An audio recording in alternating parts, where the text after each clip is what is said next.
Disiarkan secara langsung dari Studio 1 Graha Tribun.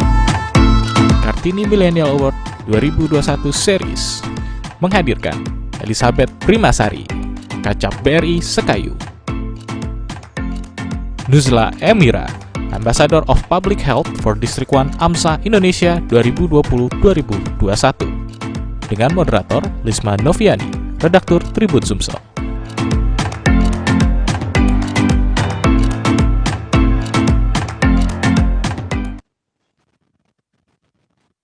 Assalamualaikum warahmatullahi wabarakatuh. Selamat siang pemirsa Tribun Sumsel dan Sripoku TV. Tentu saja kembali lagi di program acara Kartini Millennial Series dengan tema Ibu Cerdas, Generasi Sehat, Indonesia Baju Tanpa Stunting bersama saya Elis Ratna. Siang hari ini hostnya. Tadi kalau misalnya di awal program ini Anda menyaksikan bahwa moderatornya adalah Mbak Lisma, itu adalah kembaran saya. Tapi berhubung karena beliau lagi kurang enak badan, siang hari ini jadi digantikan dengan saya. Baik, tadi juga sudah ada perkenalan nih di awal program, ada dua orang narasumber yang cantik-cantik yang akan menemani saya siang hari ini untuk membahas tema yang sudah kita tentukan tentunya ya. Kita perkenalan dulu, ada Mbak Elizabeth Primasari atau yang akrab disapa dengan Mbak Irma. Selamat siang Mbak Irma. Selamat siang Mbak Risma.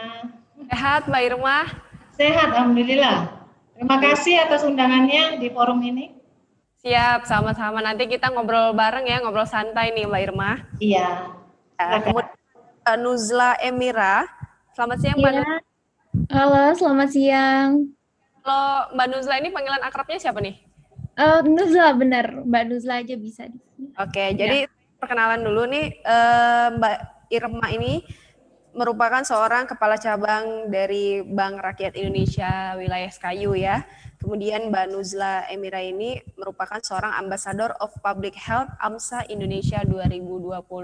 Nah, nanti kita akan lebih lanjut, harus tahu nih, dua orang narasumber kita yang cantik-cantik dan hebat ini siapa sebenarnya. Kita kenalan dulu nih, dari mulai Mbak Irma. Boleh deh perkenalan dulu Mbak Irma, kegiatan sehari-harinya apa aja, kesibukannya seperti apa. Silahkan. Iya, makasih Mbak yang cantik juga di sana di Sripoku TV ini. Kenalin Mbak, nama saya Elizabeth Primasari ya, biasa dipanggil Irma. Saya sudah 21 tahun berkarir di perbankan, tepatnya di PT Bank Rakyat Indonesia Persero Tbk. Terakhir saya berdinas ya, bertugas sebagai kepala cabang BRI Sekayu, yang wilayah kerjanya ada di 2 kabupaten, yaitu Kabupaten Banyuasin dan Kabupaten Musi Banyuasin. Tentu saja ya tugas saya ini adalah seorang bankers ya, seorang bankers dengan membawahi 16 kantor, dengan jumlah pekerja saat ini kurang lebih sekitar 300 pekerja. Demikian Mbak, mungkin secara singkat. Jadi Mbak Irma ini udah 21 tahun kerja di perbankan, artinya mengelola finansial keuangan udah jagonya nih. Nanti kita akan bahas itu, tanya-tanya itu ya. Iya Mbak, makasih. Berhubung hari ini juga peringatan Women's Day, Hari Perempuan. Jadi kita akan tanya juga nih, gimana cara perempuan harusnya mengelola finansial dengan baik. Tapi itu nanti kita ke Mbak Nuzla dulu. Mbak Nuzla silahkan perkenalan diri, kesibukannya, kegiatannya sehari-hari seperti apa. Halo, selamat siang. Perkenalkan, saya Nuzla Emira Ramadhani. Saya juga seorang mahasiswi semester 4 dari Fakultas Kedokteran Universitas Sriwijaya. Dan juga saya ini merupakan anggota dari suatu organisasi yaitu AMSA Indonesia. Dan alhamdulillah tahun ini diamanahkan sebagai Ambassador of Public Health for District 1 AMSA Indonesia 2020-2021. Mana kami di sini adalah sebagai wajah dari AMSA Indonesia yang juga turut menggerakkan mahasiswa kedokteran di Indonesia, mahasiswa dan mahasiswi kedokteran di Indonesia untuk lebih peduli terhadap isu-isu kesehatan dan lain sebagainya. Kalau untuk kegiatan sehari-hari sih ya seperti mahasiswi pada umumnya ya, belajar, dan juga sekarang lagi daring, juga proses belajar mengajar secara daring dan lain sebagainya. Dan juga diselingi lah untuk waktu-waktu saya untuk menjalankan organisasi yaitu di AMSA Indonesia gitu Mbak. Oke, nah itu dia tadi luar biasa ya. Jadi setelah berkenalan ternyata terbukti dua orang perempuan yang menemani saya siang hari ini bukan perempuan sembarangan. Jadi kalau misalnya tadi Mbak Irma sebagai seorang perbankan dan ini Mbak Nuzla sebagai seorang mahasiswa Fakultas Kedokteran di Universitas Sriwijaya. Jadi sesuai dengan tema ya. Nanti kita akan tanya bagaimana menjadi ibu yang cerdas, terus punya generasi yang sehat, kemudian menciptakan Indonesia maju tanpa stunting. Ini pas banget. Jadi kita mulai aja nih pembahasannya. Mulai kita dari Mbak Irma dulu ya mungkin ya karena sial ini sudah relate sekali dengan kehidupan sehari-hari, apalagi perempuan yang hobinya belanja ini gimana bisa menyeimbangkan gitu ya. Yang wanita karir, ibu rumah tangga ini seperti apa biar jadi ibu cerdas mengelola keuangan. Silakan nih Mbak Irma, boleh. Ya, menarik sekali tema kita hari ini Mbak. Kalau bisa dibilang ini benar-benar peran seorang perempuan ya. Kalau dari judulnya Kartini Millennial Award ya, Kartini Millennial lah. Kalau kita lihat Kartini itu siapa sih? Yaitu pejuang nasional yang memperjuangkan emansipasi wanita, kemajuan bagi wanita, dan harapan pahlawan kita ini ternyata terbukti di hari ini bahwa setiap wanita Indonesia berkesempatan memperoleh pendidikan yang baik dan pengetahuan serta inovasi atau kreativitas yang lebih luas. Kalau kita tilik perjalanan Kartini zaman kolonial dulu, yang kita tahu bahwa peran wanita itu ya sementara ada di sumur, di dapur, dan di kasur ya. Sekarang dengan kata-kata milenial saat ini, berarti perempuan udah lebih jauh. Kalau Ibu Kartini tahu peran wanita saat ini, tentu beliau akan bangga bahwa perempuan Indonesia sudah berkesempatan yang lebih maju. Intinya perempuan Indonesia saat ini dengan pengetahuan yang lebih luas, ya bisa memutuskan sendiri masa depannya. Dan milenialnya, kata milenial ini berarti mempergunakan teknologi untuk membantu perempuan Indonesia mengakses apa yang dia butuhkan, terutama pengetahuan tadi tentang finansialnya untuk melindungi, memproteksi, bahkan meningkatkan ekonomi keluarganya. Kira-kira begitu Mbak yang dari saya. Memang orang dulunya tuh memang stigmanya adalah perempuan itu nggak boleh lebih maju daripada perempuan ya Mbak Irma ya. Justru di era milenial sekarang perempuan harus setara, harus bisa apa aja. Terus dalam soal keuangan juga kan kadang-kadang apalagi nih misalnya para wanita karir yang berusia muda kan biasanya punya pendapatan atau gaji dari pekerjaannya gitu. Kadang-kadang untuk men-treat supaya kita hemat, supaya kita bisa mengelola keuangan dengan baik, itu tuh kayaknya susah banget tuh Mbak Irma. Karena gajinya udah sekian, kok masih kurang aja. Itu sebetulnya apakah memang cara mengelolanya kurang? Apakah memang kebutuhan-kebutuhan yang dimiliki itu lebih dari pendapatan yang dia terima gitu Mbak Irma? Iya, bicara tentang kecerdasan finansial ini Mbak ya. Kecerdasan finansial bagi seorang wanita, kalau menurut saya itu berarti wanita atau perempuan itu mesti tahu apa kebutuhan yang menjadi prioritas saat ini, kebutuhan menengahnya, kebutuhan jangka panjangnya, beserta resiko-resiko yang berarti proteksi yang harus disiapkan untuk keluarganya. Nah ini menjadi menarik karena seorang wanita ini bisa dalam kehidupannya ada berbagai tipe ya Mbak ya. Mungkin perempuan saat ini wanita, saya sebut wanita aja ya, wanita ini saat ini kondisinya hanya sebagai pendamping atau tidak memiliki akses finansial tersendiri. Dia hanya menerima gaji dari suami atau menerima penghasilan tetap dari misalnya sisa pensiunnya atau investasinya. Sementara ada wanita yang memperoleh hasil dari usahanya atau bahkan menjadi pokok dari penghasilan finansial bagi keluarga. Nah, ini tadi bahwa seorang wanita harus bisa membedah apa yang menjadi prioritasnya, jangka menengahnya, panjang, bahkan menyiapkan proteksinya. Nah, analisis ini tentunya berbeda-beda setiap rumah tangga atau setiap kondisi yang melatar belakanginya. Menjadi menarik Mbak kalau kita bicara hari ini tentang kondisi yang terjadi, yaitu krisis karena COVID-19 ya, langsung masuk pokok permasalahannya, bahwa kondisi yang saat ini perlu diperhatikan bagaimana agar setiap wanita bisa mempertahankan, yang paling penting bahkan mempertahankan kebutuhan pokoknya. Iya. Lebih lanjut bahwa yang perlu disiapkan nanti bagaimana kebutuhan dasar yang saat ini bisa melalui masa krisis ini. Kita nggak bicara yang muluk-muluk apakah kebutuhannya ini lebih besar dari pasarnya, tapi setiap wanita harus mampu mengurai benar, Mbak, tadi, apa yang menjadi kebutuhan prioritasnya, yaitu pangan, rumah, saat ini, dan kebutuhan sekolah.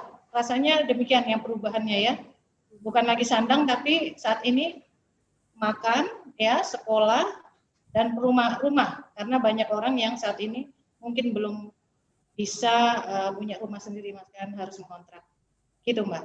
Jadi apa ya, problematika sendiri juga ya untuk bertahan, Mbak Irma ya. Iya.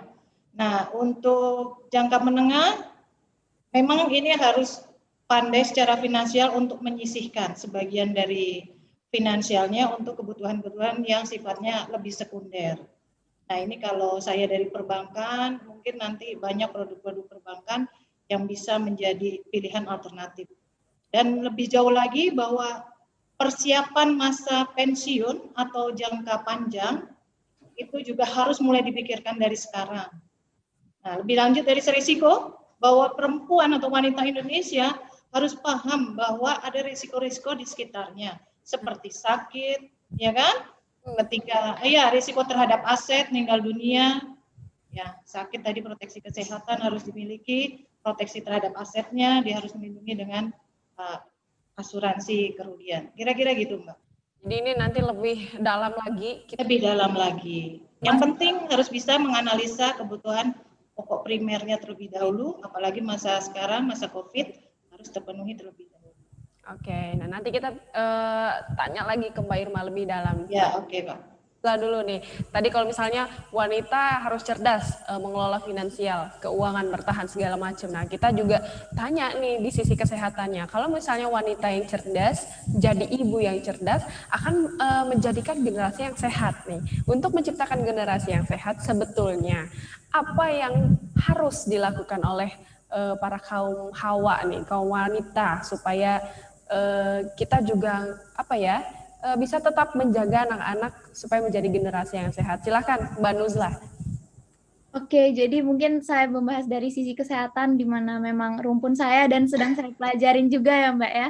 Jadi seorang wanita itu memegang peranan yang sangat besar kalau dari rumpun kesehatan. Karena apa? Karena wanita itu adalah kunci dari masa depan, karena wanita itu akan menjadi ibu di masa depannya nanti. Dan mungkin mengaitkan dengan isu yang akan kita bahas ini mengenai stunting, yang mana kebetulan kemarin juga saya sempat melaksanakan kampanye mengenai pengentasan stunting juga. Itu bisa dicek, nama kampanyenya itu Measure the Matters, dan itu saya di situ mulai belajar mengenai stunting dan lain sebagainya, itu bahwa ibu itu benar-benar memegang peranan yang besar bagi pertumbuhan anak. Dan untuk jangka panjangnya itu kan anak-anak merupakan generasi penerus bangsa nih ya, generasi yang bakal membangun negeri ini di masa depan nantinya. Dan itu ibu sejak dari sekarang harus yang memegang peranan besar bagi anak-anaknya. Jadi untuk stunting sendiri itu sebenarnya seorang ibu itu,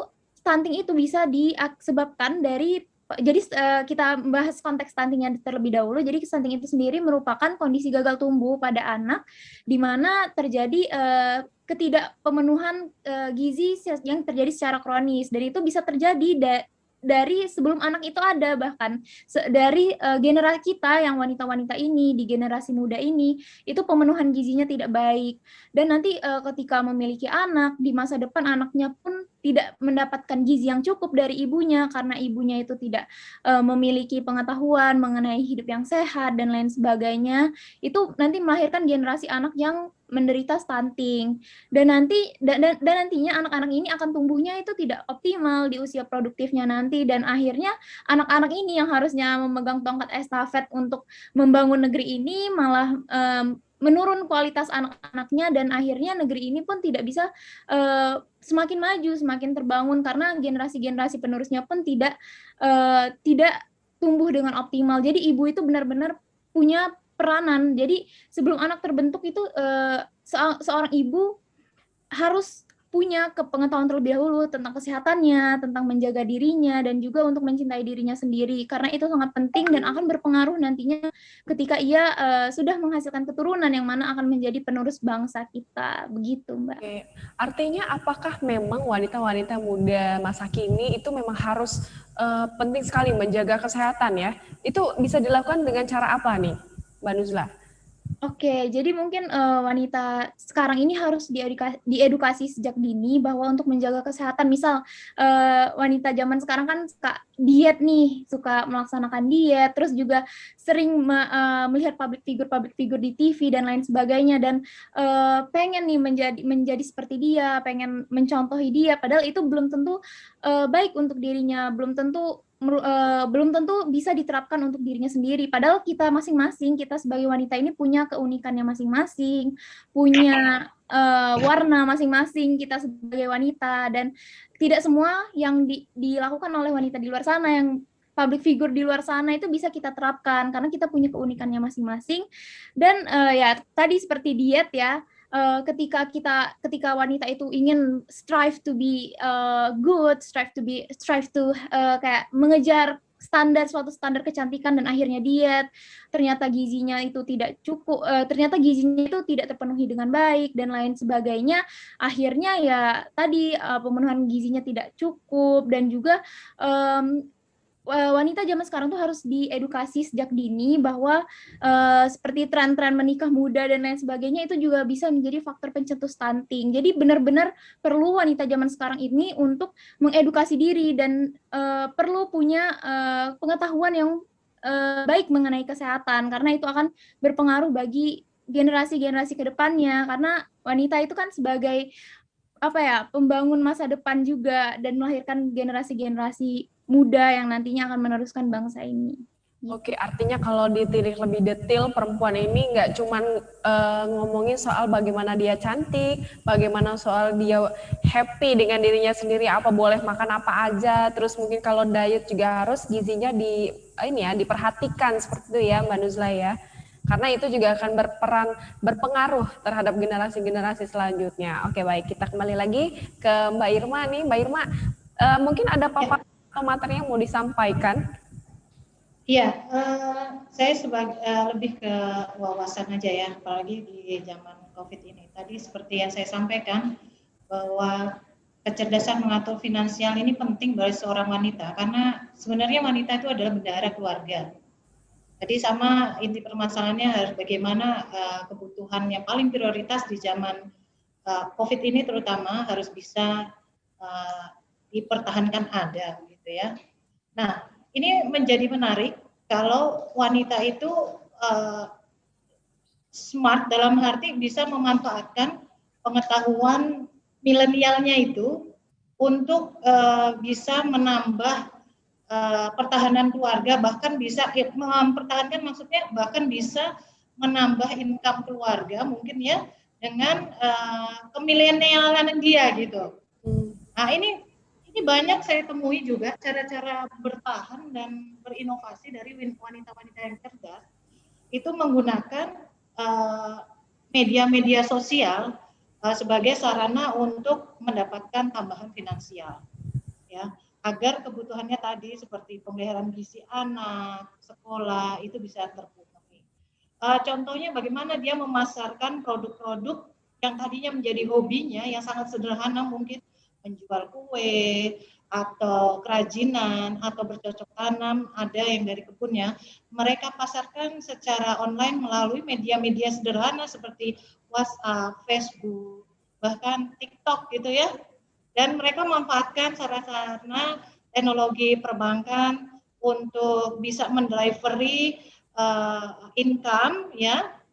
Jadi transfer melalui media bank, terus dia memanfaatkan jasa ojek untuk pengantaran barang, sehingga kegiatan yang tadinya mungkin nggak terpikirkan sebelum pandemi, sekarang bisa mereka lakukan gitu ya, bahkan bisa meningkatkan income keluarga. Nah, menjadi menarik juga, Mbak, ketika wanita itu sebagai seorang pengusaha, ya, atau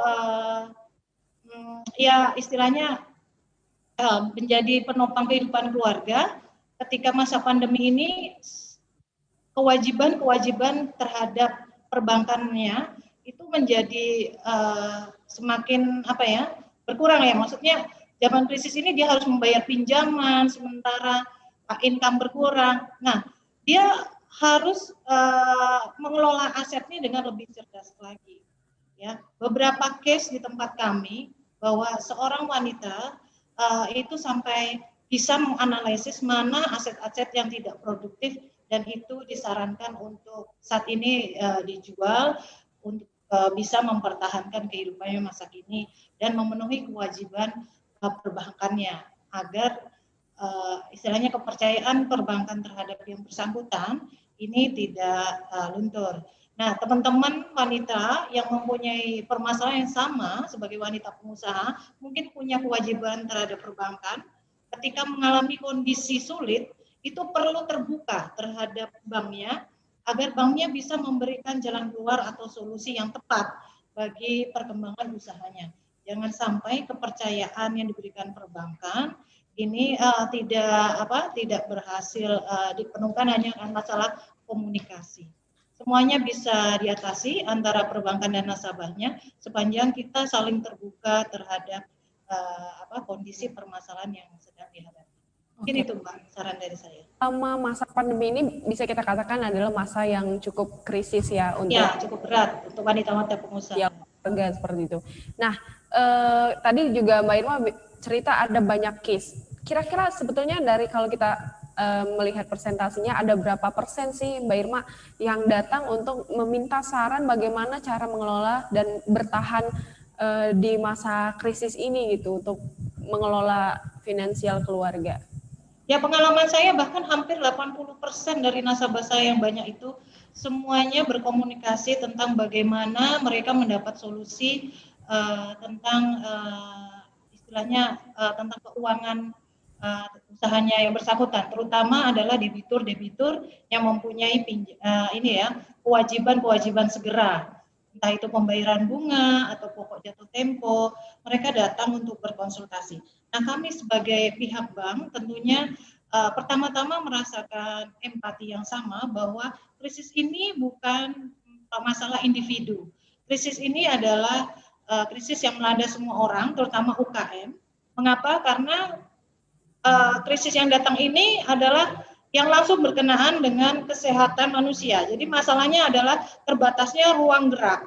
Jadi kita terhantam dari segala sisi ya. Kalau dulu zaman krisis ekonomi mungkin nilai tukar yang terganggu, tapi karena sekarang pergerakan orang yang terganggu, mereka tidak bisa berjualan, pembeli nggak ada yang datang, mau beli bahan baku juga sulit.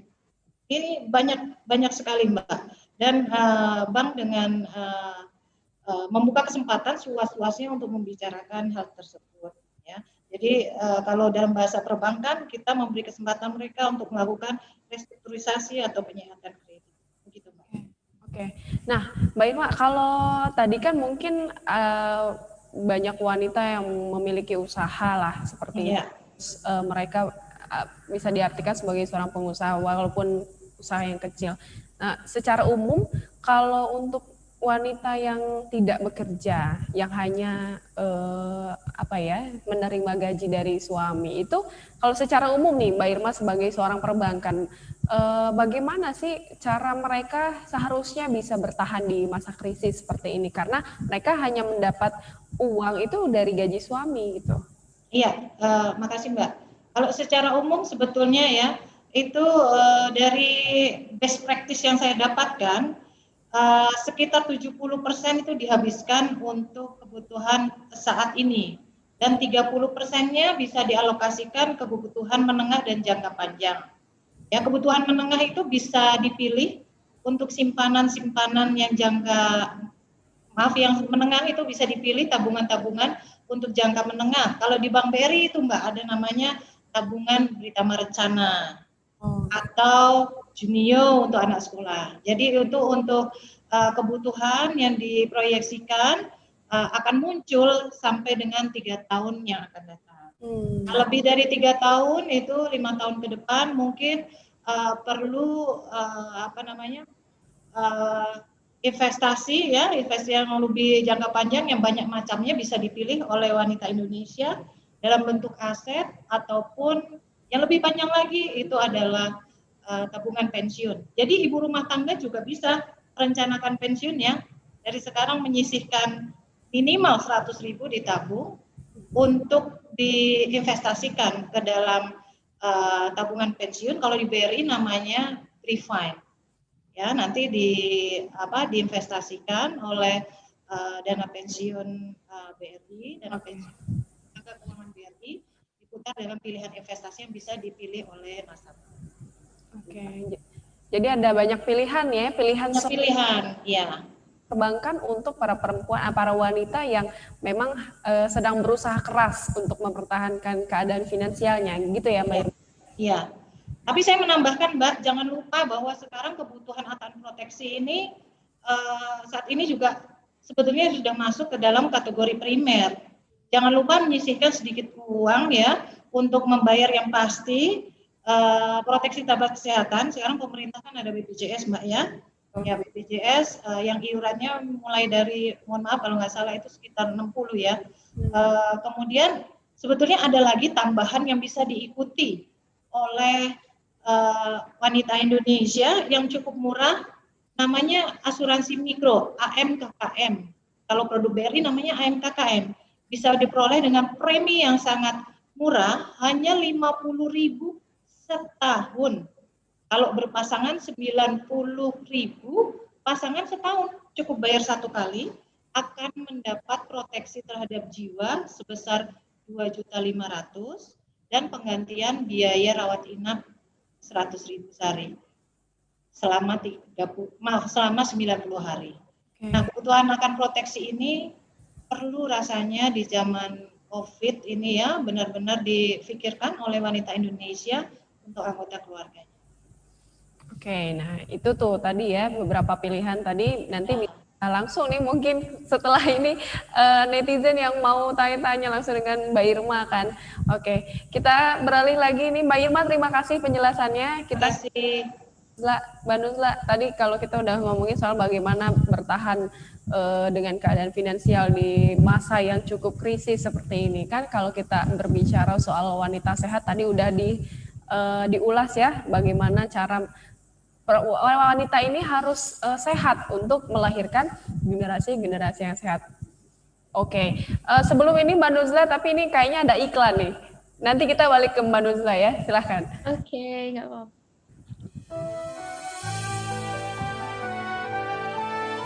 Forum Kader Posyandu Indonesia merupakan suatu wahana kepedulian masyarakat untuk memberikan sumbangsi, materi, dan pemikiran demi terwujudnya masyarakat yang aman, adil, makmur, dan sejahtera melalui Posyandu.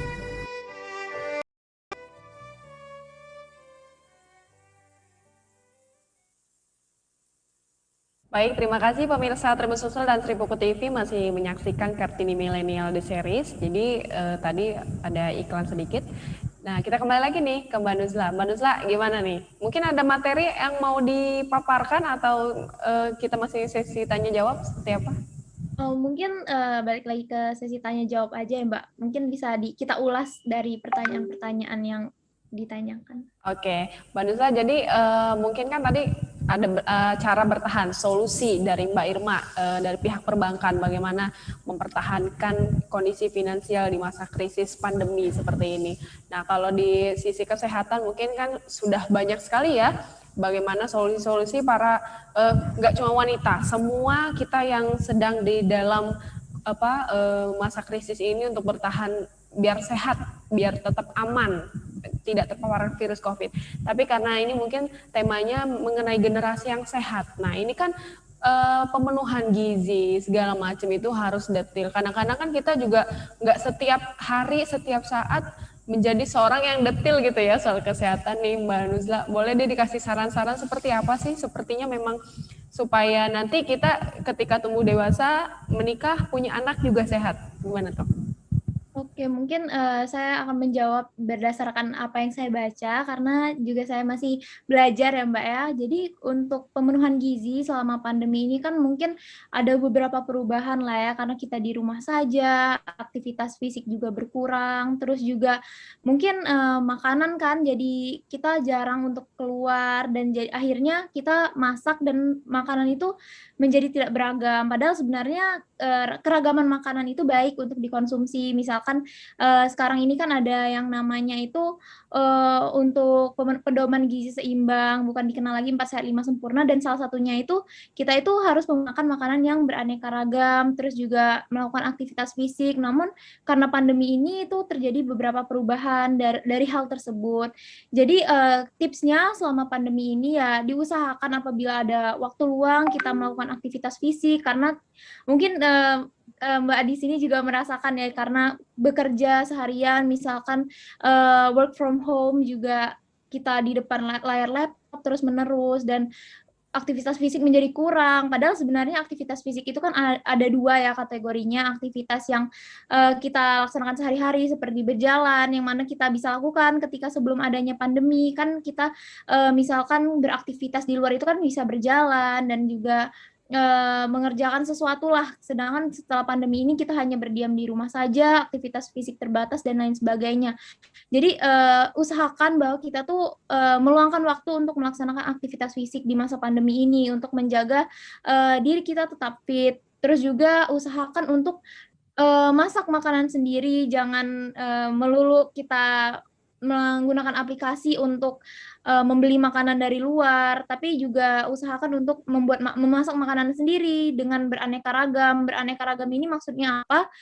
Berdasarkan dari yang saya baca itu seperti warnanya yang beragam, misalkan seperti sayur-sayuran, dan juga sayur-sayuran itu dianeka-ragamkan, bagaimana ya, banyak macamnya makanan itu dari sayurannya, terus juga buah-buahannya kita aneka ragamkan, jangan hanya satu jenis saja. Terus juga tahu batasan-batasan bahwa untuk karbohidrat itu kita tahu batasannya sebagai seberapa, terus juga untuk sayuran seberapa, untuk buah seberapa gitu.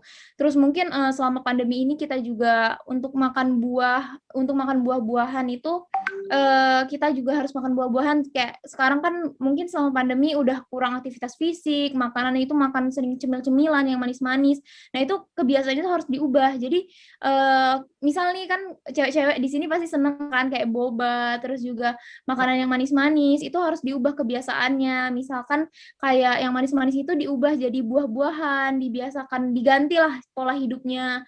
Terus juga jangan lupa untuk meminum air putih terus, dan dirutinkan dan lain sebagainya. Jadi tetap kita jaga kesehatan selama pandemi ini. Jangan mentang-mentang kita di rumah aja jadi tidak peduli dengan diri kita sendiri, karena ya tubuh kita siapa lagi yang akan menjaganya kecuali kita, kalau bukan kita sendiri. Jadi cintailah tubuh kita, dan juga tubuh kita akan mencintai diri kita sendiri. Gimana ya? Jadi nggak ada yang bisa memberikan yang terbaik bagi tubuh kita dari selain kita sendiri. Jadi harus bisa nih disesuaikan selama pandemi ini untuk tetap meluangkan waktu untuk melakukan aktivitas fisik, meluangkan waktu untuk memasak makanan sendiri, dan juga memperhatikan makanan yang kita konsumsi, dan juga memperhatikan gizi-gizi seimbang. Karena apa?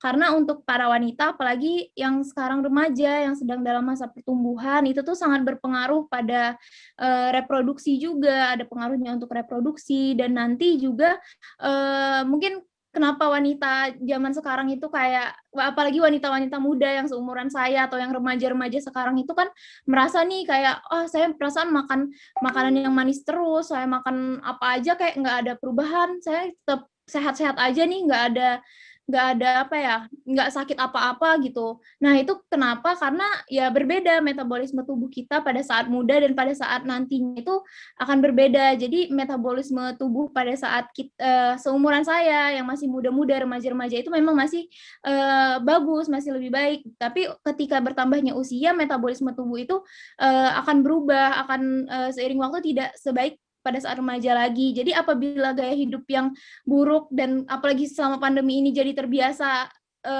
gaya hidupnya jadi buruk itu ketika kita praktekkan, ketika kita terbiasa dan kita praktekkan di usia tua nanti, outcome-nya itu tidak akan sama. Jadi tidak bisa lagi kita misalkan berpikir, oh saya mau apa aja, saya nggak akan sakit. Itu enggak, karena nanti di masa tua nanti outcome-nya akan berbeda dan kita bisa saja terkena penyakit, apalagi yang sekarang ditakutkan itu adalah penyakit penyakit degeneratif seperti hipertensi, diabetes dan sebagainya. Jadi harus diperhatikan sejak dini karena kebiasaan itu kan nggak bisa dibentuk 1-2 hari aja. Jadi harus dibiasakan sedari muda untuk mempraktekkan gaya hidup sehat gitu sih Mbak kalau dari saya. Ini menarik banget karena memang sebetulnya untuk menerapkan ke hidup sehat itu sebetulnya sederhana dan sangat gampang sekali ya Mbak Nuzla ya. Cuma karena mungkin niatnya belum ada. Niatnya buat sehat di masa yang akan datang itu kadang-kadang terabaikan. Karena mengingat memang masa kini, masa sekarang itu banyak sekali makanan-makanan yang serba instan dan enak. Terus kemudian ada minuman-minuman instan dan serba enak, yang manis, terus yang gurih, tanpa memikirkan mungkin nanti di masa yang akan datang penyakit-penyakit mulai ngumpul nih, mulai nongki bareng di tubuh kita gitu kan. Nah, akhirnya itu nanti akan berpengaruh ya Mbak Nuzla ya dengan reproduksi khususnya untuk wanita ya, reproduksi segala macam dan berpengaruh juga ke generasi kita. Nah, Mbak Nuzla ini kan sebagai Ambassador of Public Health di AMSA. Kegiatan di AMSA itu biasanya nih kalau khususnya soal stunting ini mengedukasikan masyarakat seperti apa atau juga mengedukasikan soal stunting ini ke teman-teman mahasiswa lainnya itu seperti apa sih kalau boleh tahu? Oke, jadi Mbak saya jelaskan terlebih dahulu ya, mungkin organisasi saya yaitu AMSA Indonesia. Jadi AMSA Indonesia sendiri itu merupakan suatu organisasi mahasiswa kedokteran yang mencakup 36 universitas yang ada di Indonesia. Jadi di sini kayak menyatukan 36 universitas yang terdiri dari ribuan mahasiswa kedokteran. Dan kami juga cukup aktif dalam mensosialisasikan tentang stunting, karena kemarin itu kan saya melalui proses seleksi nih untuk menjadi APH. Dan salah satu proses seleksinya itu adalah melaksanakan kampanye kesehatan, yang mana salah satu opsinya itu adalah mengangkat tema tentang malnutrisi, dan di sini saya memilihlah tema mengenai stunting, beserta ada teman-teman saya juga yang mengikuti proses seleksi itu juga mengkampanyekan tentang stunting. Jadi ya lewat AMSA Indonesia ini baru dari proses seleksinya saja sudah mempromosikan nih tentang stunting. Jadi udah cukup aktif lah dalam atas nama AMSA Indonesia untuk mempromosikan tentang stunting. Dan juga kemarin sekitar bulan Januari itu dari Ambassador of Public Health kami ini memegang ketika sudah terpilih tetap memegang satu health campaign, dan ada rekan saya itu Ambassador of Public Health for District 3 itu untuk Distrik 3 di daerah Jawa Barat itu memegang suatu kampanye kesehatan Hari Gizi Nasional. Nah, di sini salah satu tema yang diangkat ya pastinya tentang stunting, karena stunting sendiri itu kan disebabkan oleh kekurangan gizi kronis. Nah, dari situ juga bekerja sama nih dengan banyak pihak, misalkan UNICEF, terus juga Save the Children, terus ada juga organisasi non-pemerintahan ya, NGO seperti 100 Days Fund yang memang bergerak untuk pengentasan stunting. Dan baru-baru ini AMSA Indonesia itu bekerja sama juga bersama dengan organisasi mahasiswa kedokteran yaitu CIMSA, itu menggerakkan suatu akun yaitu akun edukasi tentang stunting yang bernama Cegah Stunting, yang mana diinisiasi oleh Dr. Brian, yang mana merupakan salah satu staf kepresidenan dan juga analis kebijakan kesehatan. Dan itu merupakan kerjasama yang sangat berarti untuk kami, karena kami bekerja sama untuk mengedukasi masyarakat mengenai isu stunting. Kan isu stunting ini juga urgensinya sangat tinggi di Indonesia, karena Indonesia sendiri prevalensi atau angka kejadian stunting ini sangat tinggi. Jadi itu bagi kami tuh udah seperti suatu misi lah. Kami sebagai mahasiswa kedokteran yang mana masih tinggi semangat untuk belajar dan semangat untuk mengedukasikan ke orang-orang untuk membantu Indonesia mengentaskan yang namanya stunting gitu, Mbak. Oke, artinya kan tadi angka kejadiannya cukup tinggi ya, artinya memang harus butuh edukasi yang benar-benar nyata gitu ke masyarakat. Nah, Nuzla kan masih di usia yang sangat muda, masih jadi mahasiswa. Kemudian membahas soal stunting ini kan agak berat ya pembahasannya, karena memang lagi jadi tren pembahasan di dunia kesehatan. Nah, menurut Nuzla sendiri ini sebagai mahasiswa Fakultas Kedokteran, ada berapa banyak gitu orang-orang yang mungkin juga teman-teman di sekitaran Nuzla yang belum mengetahui stunting apa gitu. Ada berapa banyak dan seperti apa cara Nuzla untuk mengedukasi teman-teman seusia Nuzla yang masih muda-muda, remaja, nanti ketika itu mereka sudah punya bekal nih ketika mereka akan memasuki dunia pernikahan dan seterusnya. Oke, makasih Mbak atas pertanyaannya. Jadi kemarin itu sempat dalam proses saya melaksanakan health campaign tentang stunting, itu saya sempat melaksanakan seperti kuesioner gitu dan disebarkan kepada orang-orang. Ternyata banyak masih yang belum mengetahui tentang stunting. Sempat hanya mendengar saja tentang stunting karena sebenarnya stunting itu juga udah masif kan ya disosialisasikan oleh instansi-instansi kesehatan seperti Dinas Kesehatan dan Kementerian Kesehatan itu udah masif mensosialisasikan mengenai stunting, tapi pemahamannya itu masih kurang, masih belum tepat. Banyak yang masih bingung sebenarnya stunting itu apa sih, paling cuma pendek gitu kan, perawakan anak yang pendek dan lain sebagainya. Padahal sebenarnya beda, stunting itu ya tadi kronis. Dan apa yang membuat stunting itu penting untuk kita ketahui, untuk kita edukasi kepada orang-orang sekitar kita, apalagi saya dan kepada teman-teman saya yang wanita ini, terutama yang nantinya bakal melahirkan calon-calon penerus bangsa, itu karena nanti salah satu dampak dari stunting itu bisa berdampak pada kognitif, bisa berdampak pada otak. Jadi bukan cuma perawakan yang pendek aja, bukan cuma fisik aja, tapi juga kecerdasan dan IQ dan lain sebagainya, bisa berpengaruh ke kognitif, ke kesehatan, juga bisa kejadian stunting ini apabila dialami oleh anak-anak itu bisa meningkatkan angka mortalitas, angka kematian pada anak-anak, dan juga nanti pada saat anak-anak dampak jangka panjangnya di usia produktif nanti mereka itu karena tadi proses perkembangan otaknya tidak maksimal, nantinya bakal di usia produktifnya itu bakal sangat berdampak sekali dari terjadinya penurunan prestasi dan lain sebagainya. Kita pasti nggak mau kan kayak generasi kita di Indonesia nanti di masa depan itu untuk produktivitasnya kurang dan lain sebagainya. Makanya kemarin itu saya sempat mengedukasi nih ke teman-teman, dan menariknya teman-teman mahasiswa kedokteran itu sebenarnya udah tahu nih Mbak tentang stunting, tapi masih belum ada pemahaman yang pasti, karena kami ya juga di kuliah itu memang disinggung juga mengenai stunting, tapi ya enggak yang secara dalam dan benar-benar ada satu materi yang kami pelajari tentang stunting itu enggak ada.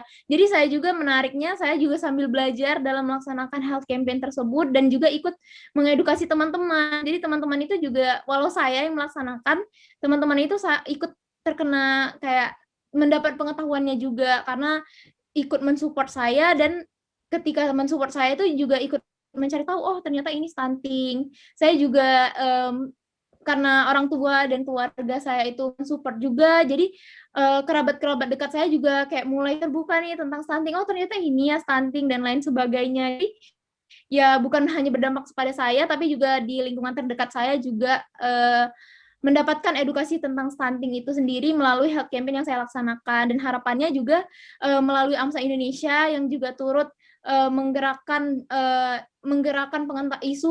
pengentasan untuk isu stunting ini lewat kerjasama dengan Cegah Stunting. Semoga isu masyarakat Indonesia lebih terbuka nih tentang untuk isu tentang stunting, apalagi wanita muda, wanita-wanita zaman sekarang, Kartini-Kartini milenial sekarang yang nantinya akan menjadi calon ibu, karena stunting itu bisa diakibatkan pemenuhan gizi ibu yang buruk dari dia muda, dari sebelum dia menikah, dari sebelum dia memiliki anak. Itu Kartini-Kartini muda, wanita-wanita muda zaman sekarang itu bisa lebih terbuka terhadap isu ini, bahwa isu ini itu bukan stunting itu bukan cuma isu yang remeh dan lain sebagainya gitu, Mbak. Oke, jadi ini cukup serius juga ya. Tapi sepertinya bukan tempat Mbak Nuzla aja yang dapat insight yang luar biasa nih soal stunting. Saya juga akhirnya seperti tertampar di usia muda seperti ini, saya juga masih suka makan sembarangan gitu. Pemenuhan gizinya juga kayaknya waduh ini cukup bahaya juga ya untuk generasi selanjutnya. Terima kasih Nuzla sudah menjelaskan tadi soal bagaimana mereka mengedukasi tentang stunting yang memang menjadi tren pembahasan. Kita kembali lagi ke Mbak Irma nih. Mbak Irma masih ada di sana? Iya, masih ada, masih ngikutin. Mbak Irma, satu lagi yang mungkin mau saya tanyakan nih Mbak Irma, karena kan banyak sekali kalau ngomong bertahan di masa pandemi seperti ini, wanita-wanita suka pusing gitu, belum lagi SPP anak, terus kemudian cicilan, segala macam. Terus mungkin kalau dari pihak perbankan kan pasti akan menawarkan berbagai solusi gitu, solusi-solusi untuk tetap bertahan di masa pandemi ini. Tapi kadang-kadang banyak juga stigma di masyarakat itu kalau misalnya ditawarin kartu kredit segala macam atau asuransi kesehatan, asuransi sekolah dari perbankan, itu kan banyak sekali stigma orang, udahlah ngapain nambah-nambahin beban keuangan aja seperti itu. Nah ini kalau penjelasan atau klarifikasi dari pihak perbankan sendiri seperti apa nih, Mbak Irma? Iya, makasih Mbak. Jadi seperti halnya kebutuhan pokok, ya, proteksi terhadap keluarga seharusnya kita tempatkan pada kebutuhan pokok juga. Karena kita nggak tahu kapan dia datang. Ketika kejadian datang dan kita nggak punya proteksi, maka istilahnya kita akan habis-habisan. Bahkan bisa jadi buntu gitu ya. Nah, itu jangan sampai kita nggak sedia payung sebelum hujan. Uang kecil itu harus kita sisihkan benar-benar sebagai pengeluaran atau risiko yang harus dibayar kalau kejadian besar itu datang. Jadi menurut saya proteksi ya terhadap asuransi seperti itu ya, yang sifatnya proteksi itu harus diambil. Tapi kalau keperluan yang konsumtif ya itu jangan dijadikan sebagai penggerak atau sebagai motivasi untuk misalnya ngambil pinjaman. Kartu kredit itu sebetulnya ada baiknya juga karena kartu kredit itu sebagai alat pembayaran yang bisa mungkin menunda atau mencadangkan kejadian suatu tidak terduga seperti ini. Kadang-kadang perlu ada kartu kredit ketika tiba-tiba misalnya masuk rumah sakit kita, diperlukan deposit. Saat itu kita nggak punya uang atau sedang nggak bisa ngurus asuransi atau tidak bisa ngurus penjaminan dari kantor. Jadi barang ini berguna juga gitu. Cuma bisa menjadi masalah kalau penggunaannya nggak bijaksana. Ketika kita beli barang yang nggak perlu dan kita nggak mampu untuk membayar sesuai dengan skema kartu kredit. Kartu kredit ini baru bisa membantu ya kalau dibayar dengan skema yang benar. Ya, ada term of payment kurang lebih 1 bulan ya untuk si pemegang kartu bisa mencari cash atau menanggulangi pembayaran itu sehingga tidak dikenakan bunga. Kalau dipakai dengan bijak, itu alat kartu kredit itu berfungsi bagus selain sebagai cadangan ya, uang cash cadangan yang bisa kita gunakan sewaktu-waktu, atau kadang-kadang dipakai untuk usaha produktif. Dia bisa belanja ke grosir besar yang menerima pembayaran kartu kredit, dijual, diputer, ketika jatuh temponya dibayar. Ya. Itu ada orang yang cerdas menggunakan kartu kredit, modal kerja dari kartu kredit, pinjaman kartu kredit. Gitu ada. Tapi yang kelemahannya itu kalau kita terbawa kebutuhan yang nggak pas, kita pergunakan tidak bijak sehingga membebani karena bunganya kartu kredit ini cukup besar. Nah, saya justru ingin menantang wanita Indonesia yang hebat, yang milenial. Ya, jadi Kartini milenial ini harus bisa menentukan sendiri masa depannya. harus bisa membuat keputusan yang cerdas untuk finansial keluarganya.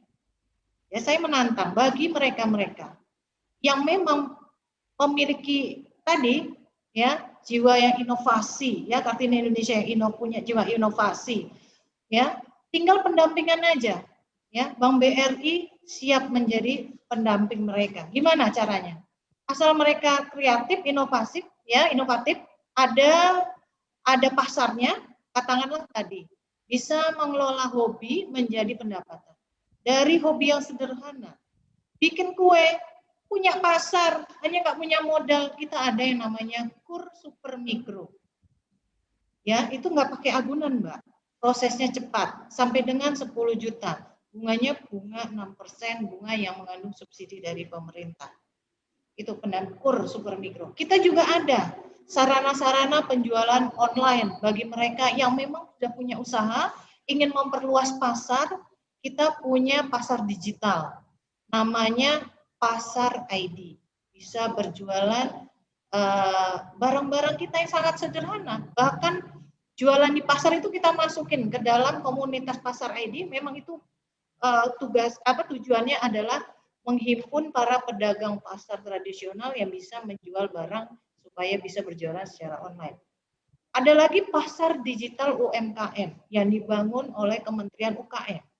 Di situ nasabah Bank BRI bisa mengkomunikasikan produknya, ya produk unggulannya di sana dipasang sehingga pasarnya bisa seluruh Indonesia bahkan seluruh dunia.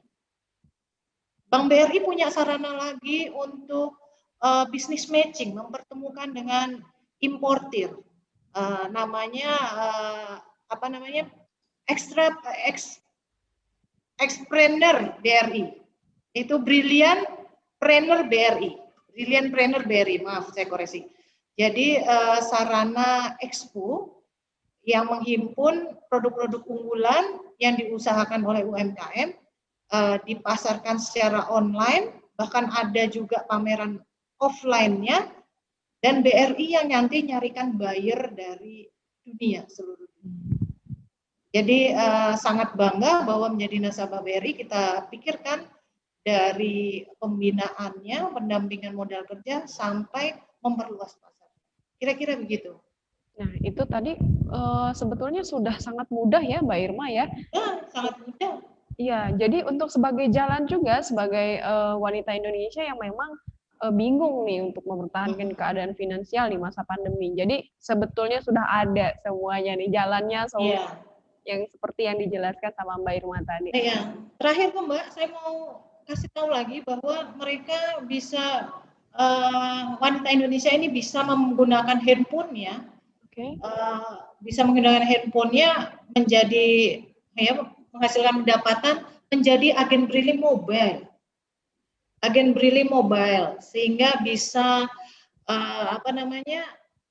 bertransaksi yang melayani nasabah BRI, baik itu untuk transfer, pengambilan tunai dan lain-lain, hanya menggunakan handphonenya, nggak perlu deposit alat, ya pakai HP-nya itu aja, dan sedikit modal untuk transaksi tentu aja.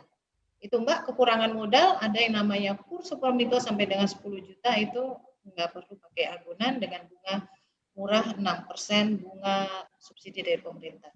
Demikian Mbak. Oke, nah itu dia tadi ya, sudah sangat jelas, padat, jelas sekali itu. Jadi buat wanita semua nih, ibu rumah tangga yang terus juga masih ngejalanin usahanya, udah nggak perlu repot lagi, udah ada solusinya tuh. Mbak Irma boleh kasih saran mungkin atau pesan-pesan kepada wanita Indonesia juga seperti apa untuk menjadikan keluarga dengan finansial yang baik dan tetap stabil.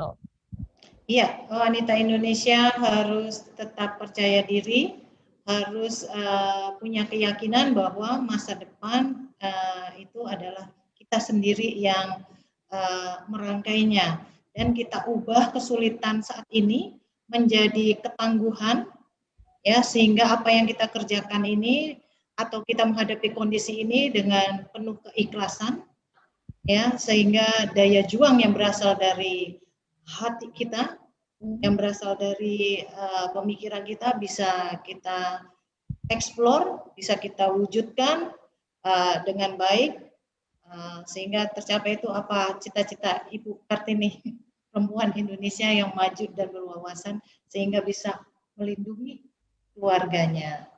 Itu, Oke, amin. Terima kasih Mbak Irma ya, tadi udah dikasih pesan-pesannya. Boleh ke Mbak Nuzla nih, seperti apa? Tadi sudah menyinggung juga soal stunting. Bagaimana kita menyiapkan ibu cerdas, tentu saja jadi ibu sehat juga supaya ada generasi sehat untuk seterusnya. Ini pesan-pesannya seperti apa, Mbak Nuzla?